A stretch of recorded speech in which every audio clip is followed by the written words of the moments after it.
క్వశ్చన్లో ఉంది, a ball is dropped from a height. కొంత ఎత్తు నుండి ఒక బాల్ని డ్రాప్ చేస్తున్నారు, వదిలేస్తున్నారు. Another ball is dropped from the same height after 2 seconds. First ball drop చేసిన 2 seconds తర్వాత రెండవ బాల్ డ్రాప్ చేస్తున్నారు. Their separation after 2 more seconds. మరొక 2 seconds తర్వాత వాటి మధ్య సపరేషన్ అంటే డిస్టెన్స్, గ్యాప్ ఎంత ఉంటుందని చెప్పేసి అడుగుతున్నారు. సో చిన్న డయాగ్రామ్ ద్వారా చూద్దాం. ముందుగా ఈ బాల్స్ ఎంత టైం ట్రావెల్ చేశాయి అనేది మనం తెలుసుకున్నట్లయితే, సో ఫస్ట్ ఒక బాల్ డ్రాప్ చేశారు, అది ఆఫ్టర్ ఏ అనే బాల్ డ్రాప్ చేశారనుకుందాం ఫస్ట్. సో ఒక 2 seconds తర్వాత సెకండ్ బాల్ డ్రాప్ చేస్తున్నారు ఆఫ్టర్ 2 seconds. అంటే 2 secondsలో ఫస్ట్ బాల్ కొంత డిస్టెన్స్ ట్రావెల్ చేస్తుంది కదా, అంటే ఫస్ట్ బాల్ ట్రావెల్ చేసిన distance 2 seconds. So after 2 seconds second ball drop చేస్తున్నారు వాళ్ళు. ఓకే, అంటే ఇంకొక 2 seconds తర్వాత ఈ బాల్ ఇక్కడే ఉండదు కదా, ఇంకొంచెం డిస్టెన్స్ ట్రావెల్ చేస్తుంది. ఓకే, సో దానికి పట్టే సమయం ఎంత?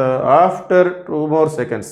ఇంకొక 2 seconds తర్వాత, అంటే ఫస్ట్ బాల్ వచ్చేసి మొత్తం 4 seconds ట్రావెల్ అవుతుంది, సెకండ్ బాల్ ఏమో 2 seconds ట్రావెల్ అవుతుంది.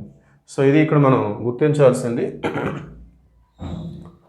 So solution, time travelled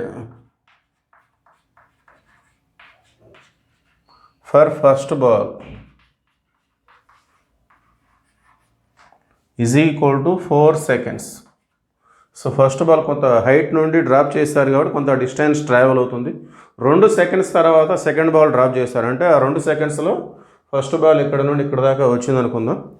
so their separation after 2 more seconds. మరొక 2 seconds తర్వాత, అంటే ఆల్రెడీ ఇది 2 seconds ట్రావెల్ అయింది, ఇంకొక 2 seconds, అంటే అట్లా 2 + 2 4 seconds.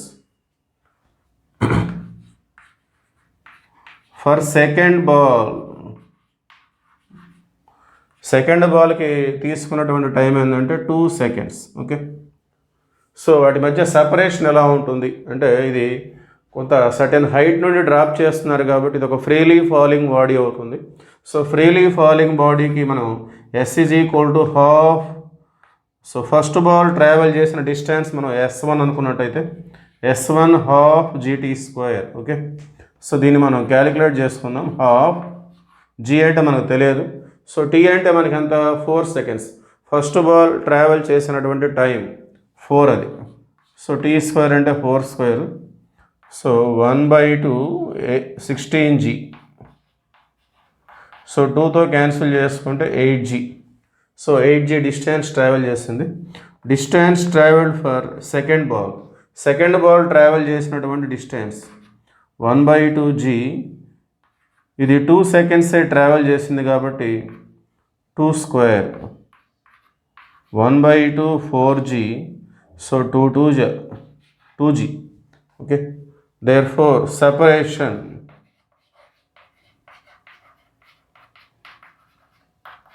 is equal to S1 minus S2. So first ball travel చేసిన distance 8G minus second ball travel చేసిన distance 2G. 8G minus 2G which is equal to 6G. Therefore option 4 is the right answer.